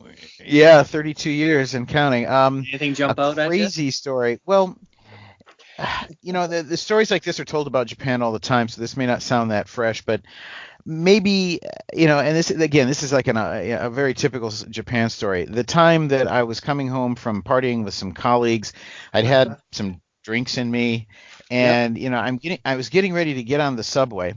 And this is back in the day when you had a prepaid card that you had to get out of your wallet, to get on the subway or whatever. Yeah. Yes. And so I pull my wallet out of my pocket, and I'm holding my wallet, getting ready to get on the subway, and I see a men's room in the subway station. I'm like, oh man, yeah, I really should do that before I get on the train. So I go into the men's room and I take care of my business. And here I am standing there with my wallet in my hand as I'm doing my business, and for some reason I just leave it there. I leave my wallet in the men's room in the subway. Oops. Yeah. And then get on my train, go home, and I don't even realize that I don't have my wallet on me until like the next morning. And I'm like, oh my God, what have I done? And I didn't even have any recollection of where I might have had it last. It was just like, of course. wow, my wallet. And now I'm sitting there thinking about how I'm going to have to, call, the driver's license, the credit cards, the whole thing, right? Yeah. And I'm sure you guys see where the story is going, but so I pay cash to get on the subway back to work the next morning, and I'm sitting there, and at about 10 a.m., one of the secretaries says, Scott, you got a call on line 1, and I pick it up, and it's the guy who picked up my wallet in the men's room and would like to give it back to me. And I work just probably 2 blocks from where you are, so can we meet for lunch and I'll give it to you? So, Amazing. I go meet this guy for lunch. He hands me my wallet. Of course, I buy him lunch, and everything's intact. It's all there. It's incredible. That's I'm not going to say that everyone who comes to Japan can leave their wallet in a men's room and get it back. Only in Japan, though, is there a chance of getting it back. That's awesome. There you That's go. absolutely awesome. So that's reflective of Japanese culture in so many ways. And I don't want to sugarcoat the Japan experience too much, because there are disadvantages of living in Japan. Obviously, it's kind of pricey in any of the urban areas. Housing is much smaller and more expensive per square foot than it is almost anywhere else in the world, probably. Well, except for, I guess, San Francisco. These days. And this is something actually that I've been having conversations with some of my longtime other non-Japanese resident friends lately, is that Japanese are super cordial, super polite people, but to form a deep personal relationship with a Japanese person takes very much longer than it does Yeah. with some other cultures. They And treat you very sort of at arm's length all the time, right? Yes, exactly. Yeah. I mean, Yeah. I have a friend, who works in a hospital here, and she was telling me once. She said, the other day I was with Dr. Suzuki in the ER. I hadn't worked with him for a bit, but I've known Dr. Suzuki for like 7 years now. And she said, I learned that he was married today. Yeah. Well, yeah, it's You a know, different. Yeah, so it's an extreme example, but it's like they just don't talk about their personal lives much. They don't Right. want to burden you with their problems or whatever. And I think that's where it comes from, is this spirit to avoid inconveniencing their fellow man. The Japanese have a word which translates into like nuisance or problem, which means it's meiwaku is the word in Japanese, meiwaku. Nobody wants to do or create meiwaku for anyone else, which is a problem or be a pain in the butt or whatever it is. And I think that causes them to basically clam up and keep their problems to themselves. They're not the type to cry on their friend's shoulder and just let it all pour out and ask for help. They Interesting. just have to suffer in silence, and that really can be a block to having really deep or really intimate personal relationships, I've found. Okay. Yeah, very interesting. Interesting. Okay, so we're just about wrapping this up. We always ask the same two questions, and you've already given us some great information about the industry. It's just awesome. Where do you see the scale modeling world, industry, however you want, heading in 5 to 10 years? Both the industry in general, and what do you think is going to happen with HobbyLink Japan? Well, for the industry, I think obviously we need to move further away from historical subjects and more into IP, because let's face it, we're 75 years from the close of World War II, and almost nobody who's still building these days actually remembers seeing those Hellcats flying overhead when they were a kid. That's Right. no longer their inspiration for their interest in the hobby. Interesting. And IP products now are where it's at. All of these series we have coming out now in the streaming services that have great opportunities to generate IP, and some of the exciting technological things that are happening in with SpaceX, for example, or modern military provide a few examples. But really, I think IP driven merchandising is where the industry is going to continue and has to continue to shift. Wow, that's very interesting. Yeah, I can see that. I've always seen that to be very, very peripheral, just in what I'm observing. No, I think we're going to see that, and I think again, you look at some of the Japanese manufacturers; they're ahead of it. Like one of the things on my must-have list one day is the model Hasegawa makes of the Voyager probe. Like some of the real space stuff is very popular. Real space, I know. Yeah, real space. I know some of the demand for some of the for some of the things like the new Saturn V reissues. But even stuff when you talk about IP, it doesn't just have to be TV shows. Like Airfix just this week announced they were making a special Henkel 111 decal, released with a special set of decals based on a very popular heavy metal rock band in England, Motorhead. Because they had they had as the album the bomber art. Yeah, they had this the album art. They had this, and apparently, like I remember, I happened to wake up in the middle of the night, and I was and I saw they announced it in the morning. Oh yeah. 6 hours later, they were done. They were sold out of pre-orders. Oh, because I always thought that was very niche. But again, it just shows you, where we it's also look at, for example, Revell. We talked about it last time. We had the transport truck. Oh, with the Kiss tour bus or tour van. You had the Iron Maiden 747. There's a lot of I IP think style. IP for that. Well, I mean, I love IP stuff, right? So I agree with you. I think that's also a way to bring people in. It's very interesting into the hobby, which normally wouldn't. Yeah, and that's a very good point, Scott. Say how people often build the things that caught their attention in your youth, right? As a child, those things stick with you, and so people build and continue to develop their their interest around those kind of memories and that nostalgia, but it's always shifting with. Well, yeah, it's neat because the I never times. like, if you recall, we went to a Heritage Con. Yeah. Hasegawa, I think I picked it up at Heritage Con. Hasegawa made this deep sea ocean probe. Oh, the sub. Right? The Japanese Yeah, sub. I didn't even know that existed till I saw it there Yeah, at a vendor. So I picked that up. Like, I love that sort of stuff. Yeah, I always love the weird stuff. Yeah. Well, you're weird. Yeah. Well, Hasegawa has really started to get into the weird stuff as they try to diversify away from traditional military subject matter. Yeah. Starting to see construction equipment, which Yes. you don't see much of in North America. But when I go to the German Toy Fair, in Nuremberg every year, you see a lot of construction Very equipment, popular. die-cast models, Die-cast, control.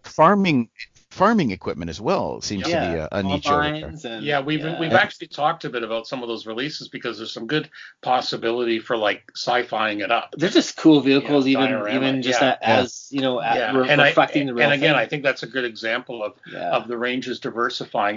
It's what interests people. I've often said the same thing about, in terms of model railroading. The guys getting into it now aren't buying steam engines because they want to see the stuff they saw.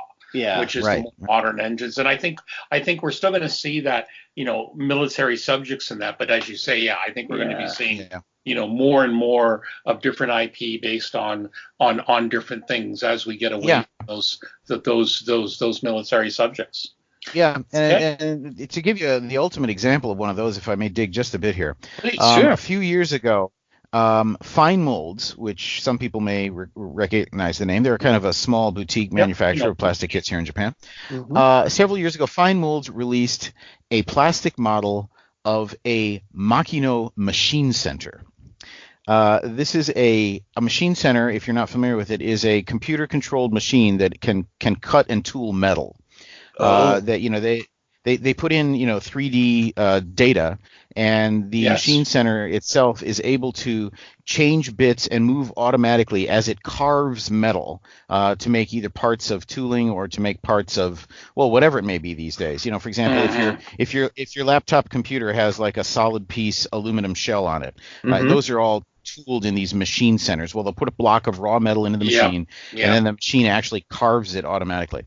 Well, Fine Molds came out with a model of an industrial machine. That's amazing. We're looking at that right now. It's awesome. Yeah, and it's available for only $39.21 Canadian. Yes, Hobbyland Japan. And It's every single excellent modeler I know threw their hands up and went WTF collectively. Yeah. What is this thing? But Mr. Suzuki, Kunihiro Suzuki, the guy who runs Fine Molds, he said it very sensibly to me. He said, well, first of all, we have one of these. It's actually in our warehouse, and we use it to help tool the molds that we make to make our products with. He says, but Scott, he says, way, probably hundreds more people, or hundreds of times more people know what this is compared to the number of people who know what a Type 3 Chinu tank or whatever it is. Excellent point. Yeah.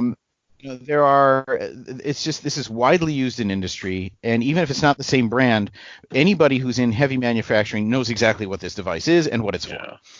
So there's much more familiarity with the general population than there is with, say, a Porsche King Tiger variant or whatever. Exactly. Although in our little cloistered communities here, obviously we all know what that is backwards and forwards. But once you get outside, it's like, what is that? Oh, it's a tank. Okay, Okay, I think the kind of subject matter that we may be drifting more into too. Yeah, I was just curious. I'm actually on the page looking at it, and I was wondering how you classify it. And you've got it. Yeah, this is an assembly kit of a space exploration vehicle or other non-fictional mechanism.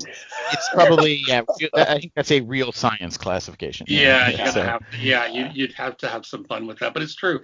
Actually, I remember this coming out. I remember thinking to myself, that makes sense. Like, it's fun. It's just really interesting, right? Like there's tanks over and over. It's got to be boring for people. Hasegawa is tooling a rice combine right now. I think it's the first time I've seen a farm equipment coming from a Japanese manufacturer. Hopefully that will go well. And we like the possibilities for kind of a sci-fi conversion with that. I think if I was going to do it, I would just do the farm field, like with corn, whatever. I do the. People are into that. That'd be awesome. Yeah, but Yeah, it's the same thing. I mean, everybody here in Japan sees those rice combines running the fields during the fall, and there's thousands of farmers all over Japan who actually own and use them. So, again, when you compare that to say the 20,000 people in the entire planet who might be buying a new Spitfire, compared to the number of people who actually work with rice combines in Asia, So it's there you the go. Do the appeal math. of the appeal of cars and like real world things that I had one of those, or that was my dad's first car, or like this type of thinking it's a similar thing, process, exactly. right? And I think this is good. Yeah. Okay, Anthony, we're going to wrap it up. Well, you know what? We Or- actually should follow up with Scott about where do you see Hobbylink Japan in the next Yeah, that's right. 5 to 10 years? We didn't let him answer that. Yeah. Well, Where do you see- I hope we're here for our 30th. I will do my best. Anthony and I will try, and a few other people we know.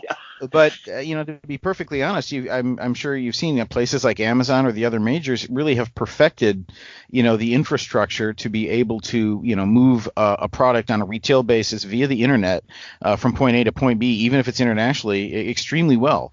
So for Hobbylink to continue to survive, we're going to have to be better at something else other than the raw logistics, because we can't possibly afford the kind of sophisticated systems that a place like, Amazon or whoever has in place. I mean, all of our boxes are packed by hand with love, guys. I can feel it. There's no big machines, So in order to survive, we're going to obviously have to continue to diversify into other subject matter outside of hobbies, perhaps, that people are still interested in because of, the whole cool Japan culture that is so popular globally right now. And also to continue to develop better value-added product offerings like our private warehouse system that can make us easier or better to use than even large companies like Amazon. And perhaps most importantly, and this podcast itself is part of that, we need to continue to foster a sense of community. And that's something we're working hard on right now. Right. Oh, you are videos definitely with and the other media we do. Gumplet because TV and the other media. Yeah, they definitely. I love watching those videos once in a while, and then it does help foster a sense of community, talking with your other modelers. Exactly, and I also have to say, you guys have the coolest looking warehouse. Oh, thank you. You've always featured that on your website and in your materials. It looks like a spaceship itself. Yeah. There's a bit of a story behind how it got that way. I don't know if we have time for that, but Please. Oh, sure. Please. Oh, really? Well, it's actually kind of simple. We have the time. I told our architects we didn't have a lot of money, but we need a big warehouse. So just draw me, a big rectangle that takes up as much of the space as possible on the plot that we have available to build on. And so he drew us a big rectangle, which doesn't take very long for a modern architect. And when I looked at the plans that he'd drawn us, there simply wasn't enough parking space for the employees, or also to get the trucks in and out. So I said, well, we're going to need more parking space, but I want to create parking, but keep the loss of floor space as low as possible. So he said, well, if you really want to keep do that, the ultimate way to do this would be to reduce the size of only the first floor and keep the second floor jutting out. And we can continue to have the second floor space and keep and then have like an overhang over part of the parking lot, so that some of the cars would actually park underneath part of the building. And in order to do that, though, he said we'd need to put pillars on the corners of the building and in the middle, to support the structure. Right. And he drew me a diagram of that, and it looked terrible. It was ugly and just and I immediately thought, oh my gosh, our staff is going to be backing their cars into these big pillars all the time, and it's just going to be horrible. So I completely ruled that out. I said, if we're going to do something like this, we have to do something where there's no pillars. Can't you just make it like so the building is sloped on the edge there?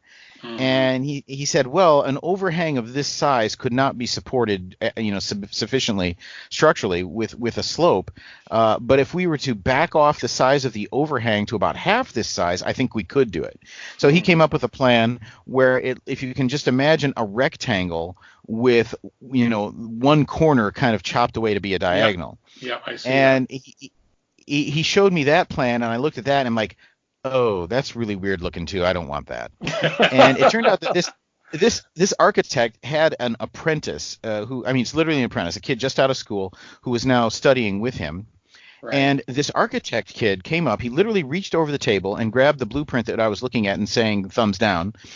And he said, well, what if we tried adding a slope to the top as well to better balance the slope at the bottom, and then we could maybe add an angled parapet at the back of the building to conceal the 90% angles here. And he just literally took his pencil and just kind of sketched some lines onto the blueprint. Right. I'm like, yeah, that's kind of cool. And so they took it back and cleaned up the diagram, and that's what we got. Wow, And that's awesome. the whole stairway leading in, looking like a spaceship, kind of like a landing pad coming out there, that was entirely intentional. That was Yeah, very that cool. when I saw the diagram, I said, oh, we got to have some stairs coming down right here, like a boarding ramp. That'll be cool. And so we did it that way. But so yeah, it actually didn't cost very much to kind of bling up the design from just being a square Yeah. warehouse. No, it looks good. But yeah, I love the way you use it in your media. Yeah. and all yeah, the it's cool. all the local taxi drivers in Sano, which is where the city where we're located, they all know it very well. So people who are coming out, getting off the train or bus out in Sano to come see us, if they say HobbyLink, all the taxi drivers know, yeah, that's that building with the landing room. So nobody has any trouble finding us. It's pretty cool, actually. That's absolutely But yeah, awesome. but we're gonna, as we were saying, we're gonna have to just continue to develop our sense of community, because even from the get-go, I realized that e-commerce on the internet is fundamentally a really, really cold, impersonal thing. Mhm. Yeah. And before we hit the recording button, I think it was Stuart who said, we're just gonna chat like guys at a hobby shop, just Yeah. chewing the fat or whatever.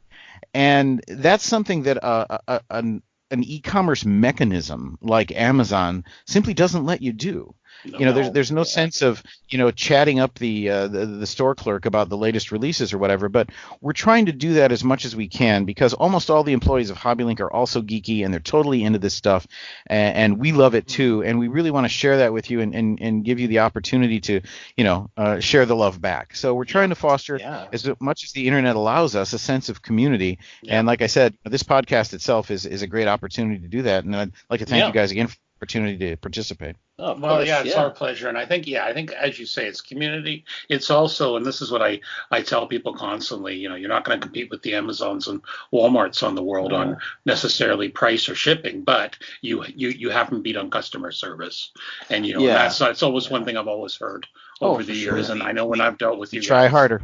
Exactly. Yeah, exactly. HobbyLink's always had amazing speaking as customer a service. customer for whatever 20 years, they more maybe.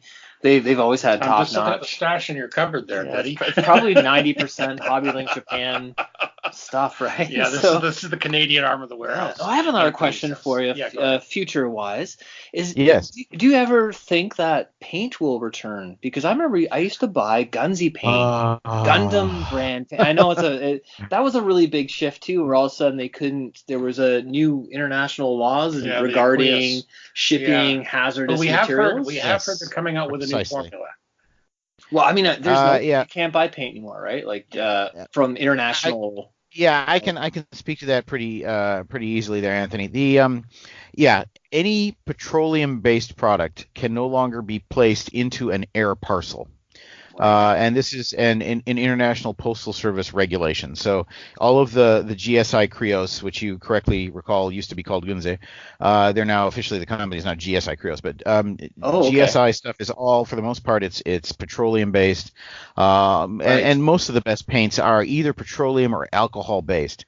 And they are, for better or worse, the international air carriers are worried, that it could be some kind of a fire hazard. Yeah. I mean, we could go on about it. I don't think it's actually something to be worried about, because the container sizes for the little paint bottles are so small that even if you had a cargo damage that caused paints to be leaking and then a fire started, the amount of paint that would be out that could actually help a fire go could be crazy, or it would be so small that it seems irrelevant to me. But as you know, there have been some fires in aircraft cargo holds lately. I think there was something involving oxygen cylinders a few years back, and also these days there's always the fear about the lithium-ion batteries. Yeah, and that's the big fear. And the international shippers, they're just being really, really, really on the safe side, because fires in aircraft never usually end well. No, not normally. So they're really on the safe side. So we just can't ship, unfortunately, either petroleum-based products or anything in pressurized spray cans. Buy those too from you, I think. Yeah. These are Well, right. it's funny because Yeah.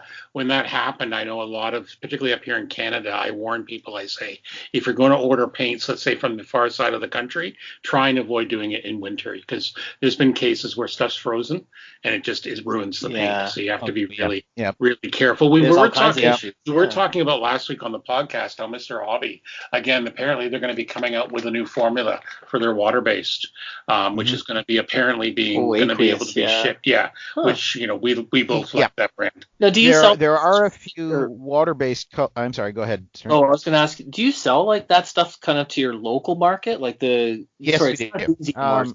If you were to visit our warehouse, you would find a fine selection of GSI Krios products, but it's all for our domestic shipping. We do also have a Japanese website, and we ship domestically, and it's all for that. Right. And it's also for the staff because I buy paints for myself for that. But There's got to be some, but there's- right? yeah, there's a number of companies though which are trying to get over this paint shipping problem by developing, as you guys have already indicated here, new water-based formulas that hopefully are good. Of course, Vallejo has been around forever, and they have a reasonably good product. Although it just with a water-based formula, it just looks doesn't like we're bite having into the technical styrene. difficulty. Did we just lose him? You still there? I'm hearing you guys just fine. Oh, okay. Hello? No, it just all of a sudden Am I went. back? Oh, Yeah, yep. you're Now we hear back. you. You were just Yep. mentioning Vallejo, so just go back to that. Okay. All right. No, I was hearing you guys just fine the whole time. Oh, weird. Okay. All right, I'll start over on that. No problem. Well, so yeah, there's a number of companies now who are trying to get over the shipping issues related to paints by developing new formulas, often water-based, which can be shipped in international packages. Of course, Vallejo's been around forever. I believe GSI has a watercolor series as well. But let's be honest, it's really difficult to make a formula based on water that is going to bite into the plastic and stay where you need it to be, the way a good lacquer or enamel will. Yeah. We're actually working with a Chinese company right now who's developing a new line of water-based paints, Vic. I'm not sure if you've heard of them. They're still maybe off the New to some us. places. But yeah, Vic hopefully will be getting more distribution going forward, and I've played with their paints, and they seem to be a good compromise when it comes to being able to have something that's both shippable and usable, which is, of course, been the challenge. So a lot of nifty new chemicals I hope that the World Shipping Services will not clamp down on coming out these days.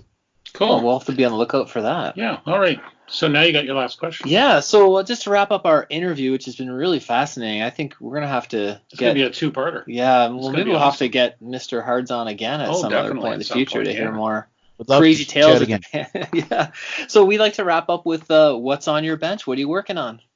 Well, let me see. Well, I just finished that new Gundam. Some of the stuff that I do, I kind of am doing for the job, of course, for our media. That counts. Or That counts. I'll take it. and most of those are not under duress. Most of the time, I will see a new thing coming out that needs to be covered, and I'll jump up and down and say, "Hey guys, let me do that one." And so I am doing those with pleasure. But there's something about having to do the paint and cement thing that really adds a lot more to the experience. And although it's been in progress for like 5 years now, I do have a Wingnut Wings Fokker D7. I think Very I've got the whole cockpit is done, the internal framework is done, and I think my next step is to get to some of the major wing and tail structures now. So that's in progress. And this is really kind of out there, but I also have in progress a Buck Rogers Starfighter. Oh, wow. Is that this was given to vintage? me. Yeah. Yeah. Yeah. It's very. This was this? No, it's not Revell. I forget. Monogram, perhaps. I think it was It's just Monogram, Yeah. an ancient kit that was gifted to me for my birthday by one of my coworkers several years ago, and I've actually cleaned it up and got a base coat of primer on it now. But boy, did that need a lot of putty. And Wow. so that's pretty niche as far as niche goes. But yeah, those are the two kits that I have actually in progress right now. And I have 4 or 5 other Bandai Snap kits ready to go in the near future as well. So Excellent. Very cool. Yeah. Okay, well, once again, really want to thank you for taking the time. We've learned a heck of a lot. Yeah, it's been very interesting. Anthony's got another bucket list checked off. Although I Yeah. think between the pair of us, we're going to start going back to the site and add to wish list. Yeah. Oh, my wish list. Oh yeah, I know. His is already pretty big. No, we 20 really different things, appreciate that. And again, it kind of confirms what we've been, saying about the industry. The industry is evolving. It's Yeah. not dying. It's Absolutely. evolving. Yeah, and So- it's different in other places that you have no familiarity with, right? There's this Exactly. burgeoning Exactly. and well-established culture out there. It's very cool. Very much so. Okay, Well, so I we'd would like. like to- yeah, I'd like to think that even the folks who spend most of their free time these days just playing with their smartphone or Facebook or whatever are going to have some experience with crafts, and it could be anything. It doesn't need to be scale models, but anytime you create something with your hands, I think that creates a sense of satisfaction that is going to be lasting a lot longer, than that pithy comment on Facebook ever will.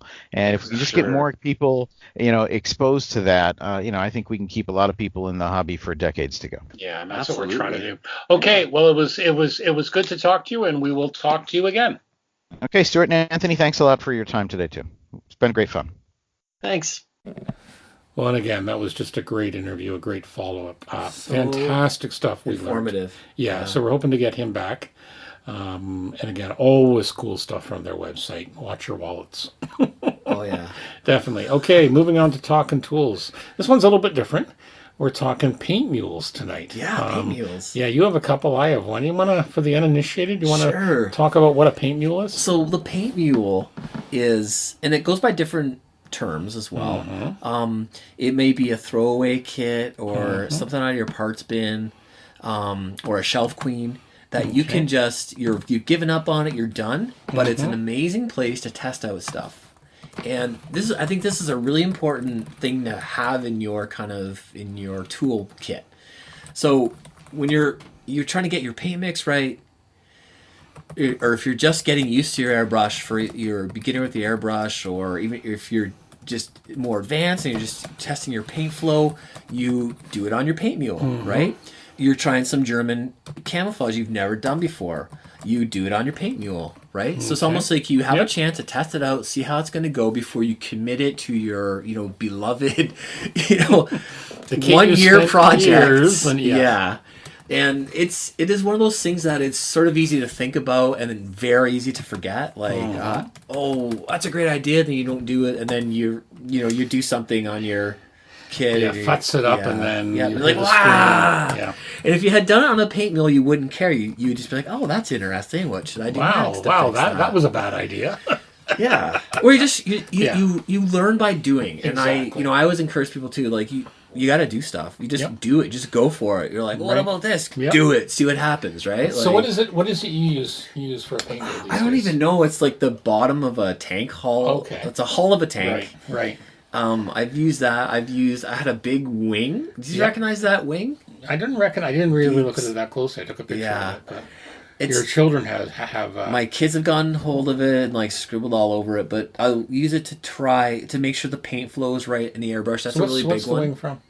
I don't know. Oh, okay. I thought you were going to tell us. I don't know. So I'm not okay, really I'll sure. in that It's like case, a World War II bomber. in that or case, something. I got to throw the picture up, and we'll let our listeners. What is it? Yeah, figure even it the out. tank hull, I don't know what it's from. So I actually have two. I use as a pure paint mule. I have an old 1/144th F-14 Tomcat. No Okay. landing gear, no nothing.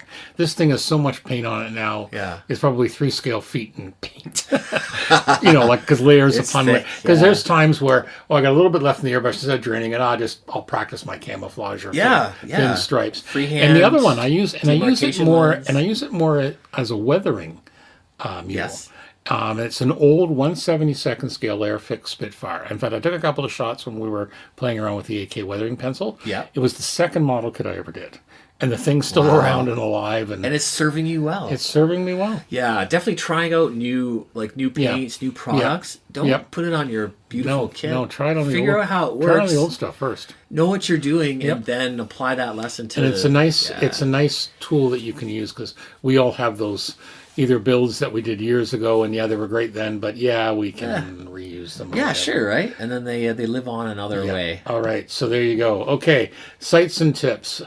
I was doing some random searching for news items.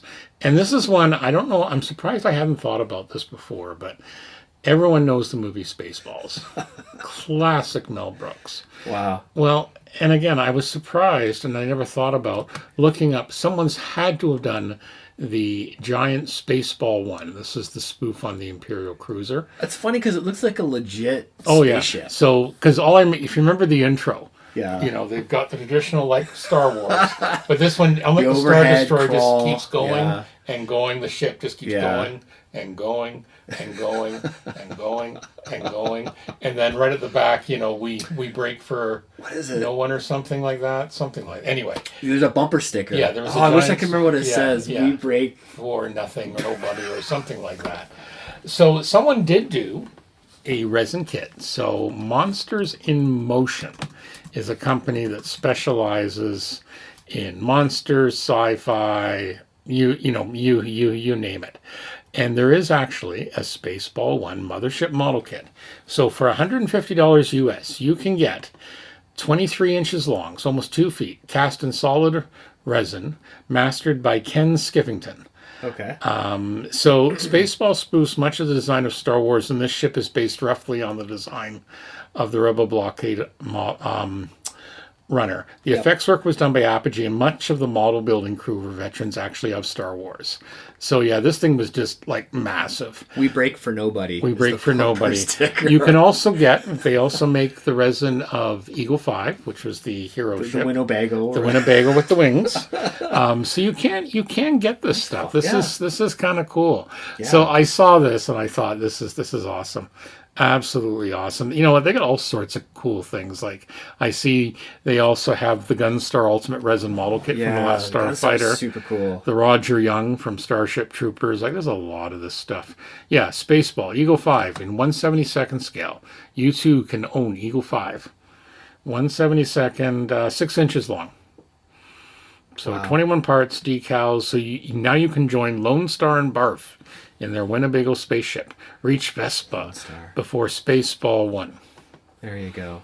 That's fun. Yeah, so fun movie. If you've never seen it, shame on you.